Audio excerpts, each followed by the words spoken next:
నమస్తే. నేను సిరి. మనకి భారతదేశంలో పెళ్ళికి చాలా పెళ్లి అంటేనే చాలా పవిత్రంగా చూస్తాము. 7 అడుగుల బంధంతోని ఇద్దరు ఆడ, మగ ఒకటైతారు. అయితే ఈ పెళ్లి బంధం కూడా ఇవాళ రేపు చాలా ఈ పెళ్లి చేసుకున్న సంవత్సరానికి విడాకులు తీసుకోవడమే కావచ్చు, లేకపోతే చాలా తక్కువ కాలంలోనే పార్ట్నర్స్ విడిపోవడం జరుగుతుంది. ఇదే క్రమంలో అసలు పెళ్ళికి వాల్యూ లేకుండా పోతుందేమో అనిపిస్తుంది. బెంగుళూరులో అయితే ఒక ఘటన చోటు చేసుకుంది. పోలీస్ దగ్గరికి వెళ్ళి ఒక వ్యక్తి నా భార్య పెళ్ళికైతే ఓకే చెప్పింది, కానీ తను ఏదైతే వాళ్ళిద్దరి మధ్య శారీరక బంధం ఉంటుందో దానికి మాత్రం ఓకే కాదు. సో దానివల్ల ఇబ్బందులు పడుతున్నారని తన మీద ఫిర్యాదు చేయడానికి అయితే వెళ్ళడం జరిగింది. ఇంతకీ అసలు ఏం జరిగింది, వీళ్ళ స్టోరీ ఏంటి అనే అంశాన్ని మనకు తెలియజేయడానికి మనతో పాటు ఉన్నారు ప్రముఖ సినీ క్రిటిక్ దాసరి విజ్ఞాన్ గారు. నమస్కారం సార్. సార్, ఇప్పుడు చూస్తుంటే బెంగళూరులో ఒక వింత ఘటన జరిగింది, చోటు చేసుకుందనే చెప్పాలి. ఎందుకంటే పెళ్లితో ఒకటైన ఈ జంట ఆ పెళ్ళికి మాత్రమే నేను పర్మిషన్ ఇచ్చాను, నాతోని శారీరక సుఖం కావాలంటే రోజుకి 5,000 ఇస్తానే నేను ఆ సుఖం ఇస్తా అన్నట్టు తను మాట్లాడింది అని చెప్పేసి ఎవరైతే భర్త ఉన్నాడో తను పోలీస్ స్టేషన్లో ఫిర్యాదు చేయడం జరిగింది. దీన్ని అసలు మనం ఎలా చూడాలంటారు? ఈ కేసుని చాలామంది చాలా తప్పుగా రాయడం వల్ల, తప్పుగా అర్థం చేసుకోవడం వల్ల, ఆ తప్పుడు వార్తని ప్రచారం చేయడం వల్ల తప్పుగా చూస్తున్నారు అందరూ. యాక్చువల్గా జరిగింది ఇది కానే కాదు. శ్రీకాంత్ అండ్ బిందుశ్రీ పెళ్లి చేసుకున్నారు. ఈ అమ్మాయి బేసిక్గా ఎవరు లేరు. ఇతను కూడా అమ్మాయిని ప్రేమించి తనే 1,00,000 ఖర్చు పెట్టి పెళ్లి చేసుకున్నాడు. అన్నీ తనే చూసుకుని బెస్ట్ మరీ ఆర్భాటాలు హంగు లేకుండా ఆయన వాళ్ళ నలుగురు ఓ చిన్న ఇది పార్టీ. ఇవాళ రేపు ఏంటి సింపుల్గా చెప్పాలంటే 50 ప్యాక్స్తో చిన్న బ్యాంక్వెట్ బుక్ చేస్తే ఏముంటుంది, పర్ ప్లేట్ 300-400 అలా అయిపోతుంది కదా. అలా ఒక సింపుల్ వెడ్డింగ్ చేసుకున్న తర్వాత ఇంటికి తీసుకొచ్చాడు. తనకున్న దాంట్లో ఇంట్లో అన్ని సమకూర్చుకున్నాడు. ఇద్దరు కొన్నాళ్ళు బాగానే ఉన్నారు. తర్వాత ఈవిడలో ఒక ఫోబియా క్రియేట్ అయింది. ఏంటంటే అద్దం చూసుకొని మురిసిపోయేది అమ్మాయి. నా పిల్లలు పుడితే ఆడవాళ్ళ అందం పాడైపోతుందని ఎక్కడో ఇంటర్వ్యూలో చూసింది.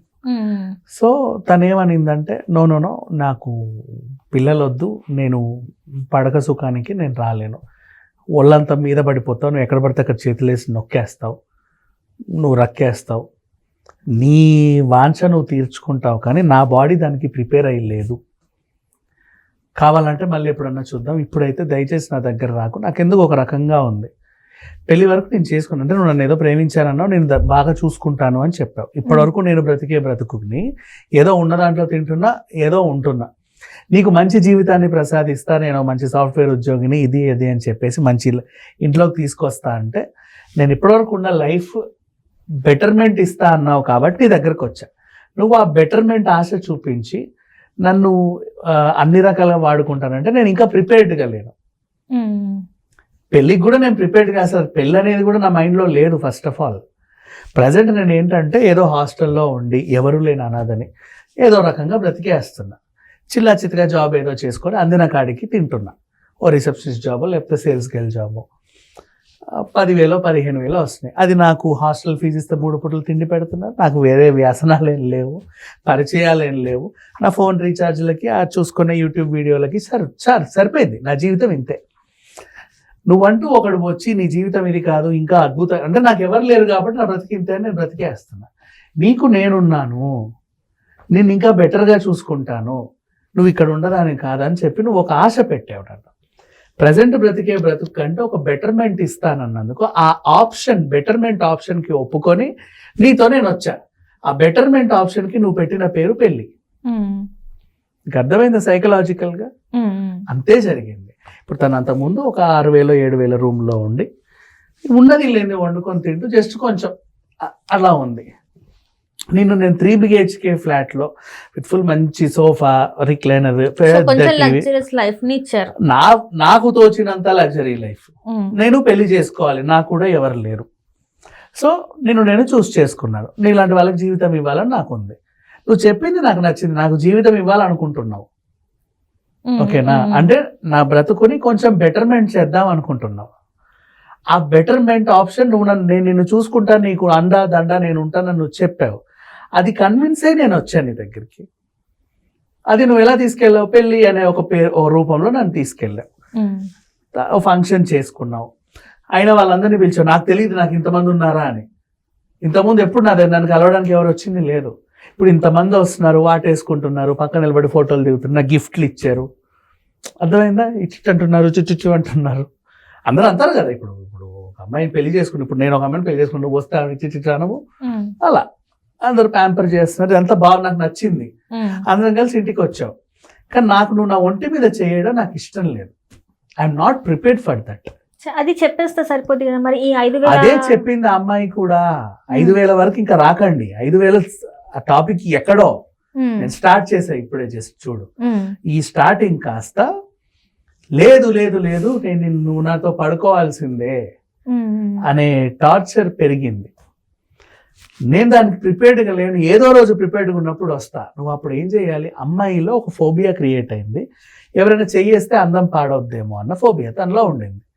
తను వచ్చింది కూడా నీతో శారీరక సుఖం కోసం నీ దగ్గరికి రాలా. తను బ్రతుకుతున్న బ్రతుకుకి కొంచెం నువ్వు ఆఫర్ చేసిన బెటర్మెంట్ నచ్చి వచ్చింది, నిన్ను నమ్మి వచ్చింది. నువ్వు కూడా తను ఒకలాగా, నాకు ఇప్పటిదాకా ఎవరు లేరు, నువ్వు నిన్ను బాగా చూసుకుంటానన్నావు, ఒక నీడనిస్తానంటే ఆ నీడ, ఆ గొడుగు నాశపడి వచ్చింది. That's all. వచ్చిన తర్వాత బట్ వీళ్ళలో ఏంటి, పెళ్ళి అంటే అన్నీ ఉంటాయి దీంట్లో. తను సరే పెళ్ళైంది, మరి శోభనం పరిస్థితి ఏంటి? నేను దానికి ప్రిపేర్. నాకు కొంచెం ఇబ్బంది, అబ్బాయిలు ముట్టుకున్నా, తాకినా, ఎక్కడన్నా చేతులు వేసిన. అందుకే నేను ఎక్కడ పని చేయలే ఎవరి దగ్గర. పెద్ద పెద్ద ఆఫీసులో నాకు ఆఫర్లు వచ్చినా పోలా. ఆర్టీసీ బస్సు కూడా ఎక్కను. అక్కడ ఈ జాబ్ చేస్తున్నా, ఎందుకంటే ఇక్కడ అబ్బాయిలు ఎవరు లేరు. ఏదో నాకు సంబంధించి నేను ఏదో చిన్న చిన్నగా చేసుకొని వెళ్ళిపోతున్నా. నాకు వరకు ఇంత నాకు ఇష్టం లేదు. అయితే ఎందుకు ఇష్టం లేదు అని అడిగితే మొదటిసారి తను చెప్పిన సాకు, నా బాడీ పాడైపోతుంది వద్దు అని. నిన్ను దూరం పెట్టడానికి తన నోట్లోంచి వచ్చిన మొదటి సాకు. అది రీజన్ కాదు. దానివల్ల ఆమెకి ఏం ప్రాబ్లం రాలా. తనకి ఇష్టం లేదు మగవాళ్ళు ముట్టడం. సో తను చెప్పిన సాకు, ప్లీజ్ ప్లీజ్ ప్లీజ్, నా అందం పాడైపోతుంది, నేను ఎక్కడో చదివా అట్లా ఉంటుంది, మనతో నొక్కేస్తే నాకు వద్దు, ప్లీజ్ ప్లీజ్ ప్లీజ్ రిక్వెస్ట్. లేదు లేదు లేదు, ఇంకా పెళ్లి చేసి నువ్వు ఖచ్చితంగా నాతో అన్నీ చేయాల్సిందే అని చెప్పేసి ఈ వీడు. ఆ తర్వాత ఈ అమ్మాయి ఏం చేసింది నెక్స్ట్, అలా ఉన్న తర్వాత వీడు టార్చర్ చేయడం స్టార్ట్ చేశాడు. మీద పడి కింద పడి వెనక నుంచి వచ్చి వాటేసుకొని అది చేసి ఇది చేసి చిత్రవద చేస్తే వీళ్ళంతా తోసేసింది. ఈ ఘర్షణ వాతావరణంలో వీళ్ళిద్దరు శత్రువులు అయ్యారు. ఒకే ఇంట్లో శత్రువులు అయ్యారు.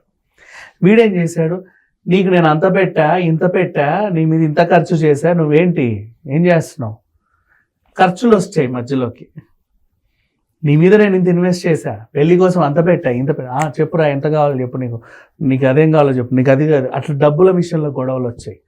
సరే నీ తిండి నువ్వు తిను, నా తిండి నేను తింటా, నువ్వు నా దగ్గరికి ఇంకా రావద్దు, నేను మళ్ళీ నా జాబ్ నేను చేసుకొని, నా సంపాదన నేను చేసుకొని, నా తిండి నేను తింటా, నువ్వు కూడా నేను చేసుకో, నువ్వు స్విగ్గీ జొమాటో పెట్టుకో, ఆఫీస్లోనే తినేసినా నీ ఇష్టం. ఒక ఇంట్లో శత్రువులు అయ్యారు వీళ్ళిద్దరు. ఆ శత్రుత్వం కాస్త పెరిగిన తర్వాత ఈయన మళ్ళీ మీద పడితే, ఇదిగో నా దగ్గర రావద్దు నువ్వు, సరే 5,000 ఇస్తావా చెప్పు, ఇప్పటికిప్పుడు రమ్మని చెప్తా, రోజుకి 5,000 ఇస్తావా నువ్వు అంటే, ఈ టైప్ ఆఫ్ మాటలు మాట్లాడడం. అంతేగా నువ్వు 5,000 ఇచ్చినంత మాత్రం షీ విల్ యాక్సెప్ట్ అని కాదు. సైకలాజికల్గా డిస్టర్బ్ అయిన అమ్మాయి. తనకి ఉన్న ఒకే ఒక ప్రాబ్లం, నన్ను ముట్టుకోవద్దు.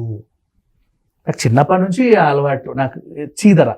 ఇంట్లో అన్నదమ్ములు ముట్టినా, తండ్రి ముట్టినా, ఇంకెవడో పరాయవాడు ముట్టినా, మొగుడు ముట్టినా, ఎవడైనా సరే, పెళ్ళికి కూడా ఐఎమ్ నాట్ ప్రిపేర్డ్. నాకు అసలు పెళ్ళి అనేది నా మైండ్లో లేదు. నువ్వు వచ్చి ఇచ్చిన ఆఫర్ కూడా ఏంటి, నీ జీవితాన్ని బెటర్మెంట్ చేస్తాను ఆఫర్లో నన్ను తీసుకొచ్చి దానికి పెళ్ళి అని పేరు పెట్టావు. I'm not prepared for anything. నువ్వు నా మీద విరుచుకు పడుతున్నావు. వీడేం చేశాడు, పోలీస్ స్టేషన్కి వెళ్ళి, నా భార్య నన్ను ముట్టనివ్వట్లేదు, దగ్గర రావాలంటే 5,000 అడుగుతా ఉంది, ఇది ఎక్కడ న్యాయం చెప్పండి. ఏమ్మా 5,000 అడిగామంటే, అది అన్నానండి, కాకపోతే వీళ్ళు వినరు. ఇంకా బయటికి అసలు ఆ సిచ్యువేషన్స్ ఏంటి అనేవి తెలియదు. ముడితేనేమో అందం పాడైపోయిందని ఒకసారి, అవునండి అన్నావా అందం పాడవద్దని లేడీ పోలీసులు అడుగుతారు. అన్నానండి. ఏమ్మా మరి అట్లాంటప్పుడు పెళ్ళి ఎందుకు చేసుకున్నావు అని అడుగుతారు.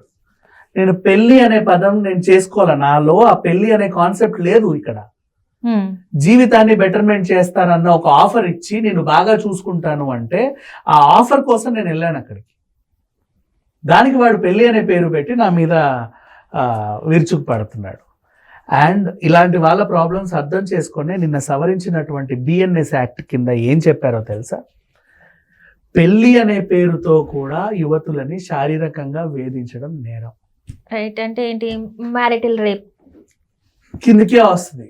when the body is not prepared, నువ్వు మెడలో కట్టిన మంగళసూత్రానికి, నువ్వు చేసుకున్న ఫంక్షన్ కి ఖచ్చితంగా నువ్వు నాతో పరక సుఖం పొందాలి అని నువ్వు ఇబ్బంది పెడితే it will come under marital rape. అయితే ఇక్కడ కొన్ని మనం మాట్లాడుకోవాలి. ఏంటంటే ఇప్పుడు మీరు చెప్పారు ఇట్లా ఇబ్బంది అవుతుంది అన్నప్పుడు, కొంతమంది ఏంటంటే కొన్ని రోజులు వాళ్ళతో బాగానే అన్ని రకాలుగా బాగానే ఉండి, కానీ సడన్గా ఒక రోజు మాత్రం నాకు ఇష్టం లేకుండా నా మీద ఇలాంటి అఘాయిత్యానికి పాల్పడ్డారని చెప్పేసి సొంత భార్య భర్త మీద కేసులు పెట్టడం ఈ మధ్యకాలంలో ఎక్కువైపోయాయి.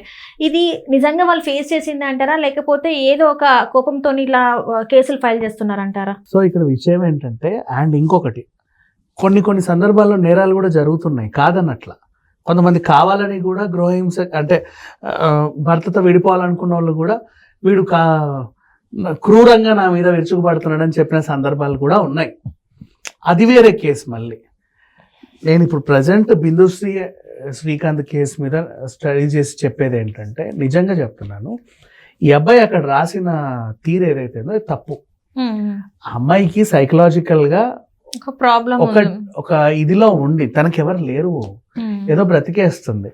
అండ్ అలా ఒంటరిగా బ్రతికే అమ్మాయిలలో ఆనిముత్తి అని చెప్పాలంటే, అంటే తనకున్న ఫోబియానే తన్ని ఈ రోజు వరకు నెట్టుకొచ్చింది. ఆ ఫోబియా తనలో లేకపోతే పాపం పిల్ల ఎప్పుడో ఏదో అయిపోయేది. ఎంతమంది విరుచుకుపడుతున్నారు రోడ్ల మీద అమ్మాయిలు తిరుగుతుంటే, అవునా? పైగా మెంటల్ కండిషన్ బాగాలేదు. ఇలాంటి అమ్మాయిని ఎందుకు వదులుతాడు ఎవడైనా? ఎప్పుడో చచ్చిపోయేది. ఆ ఫోబియా తను కాపాడింది చెప్పాలి అంటే. ఆ ఫోబియా వల్ల తను మగవాళ్ళందరినీ దూరం పెడతా వాళ్ళకి దూరంగా బ్రతుకుతా, ఉన్నలో ఉన్నంత మగవాళ్ళని దూరంగా బ్రతికితే సంఘంలో నీకు నెలకు 10,000 6,000 తప్ప ఏమీ రావు. జస్ట్ తిని బతకగలవు అంతేగాని ఉద్యోగాలు చేయలేవు, ఎక్కడికి వెళ్ళలేవు కదా. అవన్నీ వదిలేసుకొని అలా ఉండింది. వీడికి అనుబడింది అమ్మాయి పైన. నేను మంచిగా వెల్ సెటిల్డ్, నీకు జీవితాన్ని ఇస్తా అన్నాడు. ఆ జీవితాన్ని ఇస్తా అనే పదాన్ని మాత్రమే నమ్మి వెళ్ళింది. జీవితాన్ని ఇస్తా అనే దాంట్లో నువ్వు నాతో ఖచ్చితంగా శృంగారం చేస్తాను నువ్వు నాకు చెప్పలా. నా మైండ్లో కూడా అది లేదు. ఫస్ట్ ఆఫ్ ఆల్ నువ్వు నన్ను ప్రేమిస్తున్నా అని తిరిగినప్పుడు కూడా నువ్వు అప్పుడు అక్కడిక్కడ చేతులు వేసినా మన పెళ్ళి అయ్యేది కాదు. ఫస్ట్ ఆఫ్ ఆల్ నువ్వు వచ్చినప్పుడల్లా నన్ను పొగిడి నువ్వు అసలు ఇక్కడ ఉండాల్సిన దానివి కాదు, నువ్వు ఎక్కడో ఉండాల్సిన దానివి, నువ్వు అతిలోక సుందరని కవిత్వాలని చెప్పి లాస్ట్ నేను కన్విన్స్ అవ్వగానే అబ్బా ఎంత పెద్ద కన్విన్సింగో అని చెప్పేసి పెళ్లి చేసేసుకున్నావు. నువ్వు మంచోడువే. మళ్ళీ ఇక్కడ వీడు చెడ్డోడు అని కూడా అన్నట్లా, వీడు మంచోడే. విషయం ఏంటంటే ఆ అబ్బాయి అమ్మాయిని చూసి మనసు పడ్డాడు. చెయ్యో కాలో వేస్తే పెళ్లికి ముందు ఒకవేళ నో అనింది అనుకో, ఎందుకు ఇబ్బంది అనేసి పెళ్లి చేసుకున్నాక మన ఇష్టంలే అనుకున్నాడు. అప్పుడు వాడికి తెలిసి వచ్చింది ఈ పిల్లకి ఈ టైప్ ఆఫ్ ఫోబియా ఉంది అని. సో ఇద్దరు ఇమ్మడలేకపోయారు, ఇంట్లో శత్రువులు అయ్యారు. ఏం జరిగిందో తెలుసా? ఎంత పెద్ద శత్రువులు అయ్యారు అంటే ఇంట్లో డిస్టర్బెన్స్, నీ పనికి నా డిస్టర్బెన్స్, నా పనికి నువ్వు డిస్టర్బెన్స్. నువ్వు టీవీ వింటుంటే నేను పెద్దగా, నువ్వు ఫోన్ మాటలో పెద్దగా టీవీ సౌండ్ పెట్టడం, నువ్వు జూమ్ కాల్లో మీటింగ్లు ఆడుతుంటే వెనక నుంచి వచ్చి డ్యాన్సులు చేసుకుంటూ వెళ్ళడం, తన్ని ఈమె డిస్టర్బ్ చేయడం, ఈమెను వాడు డిస్టర్బ్ చేయడం. ఇలా ఒక ఇంట్లో చాలా రోజుల నుంచి బ్రతికి ఈ అబ్బాయికి మరి ఏమనిపించిందో ఏంటో పోలీస్ స్టేషన్లో కంప్లైంట్ ఇచ్చాడు. ఓవరాల్ జరిగింది అది. బట్ దీనివల్ల మనం నేర్చుకోవాల్సింది ఏంటంటే, పెళ్లి చేసుకునే ముందు, మీరు ప్రేమలు వ్యక్తపరిచే ముందు కానీ పెళ్లి చేసుకునే ముందు ఎప్పుడైనా సరే ఒక కన్సల్టెంట్ని కలవండి. మేము ఇద్దరం పెళ్లి చేసుకోబోతున్నాము అని మీ వ్యక్తిగత అభిప్రాయం. సీరియస్లీ వాళ్ళకి మీరు మాట్లాడుకోలేనివి మూడో వ్యక్తికి చెప్పుకోవచ్చు కదా. నాకు ఇన్ని కోరికలు ఉన్నాయండి, మరి ఏదో ఈయన చేసుకున్నాను, ఇది నాకు ఇలా ఉందని ఏదో ఇవన్నీ చేసుకున్నాను, something. Thank you so much.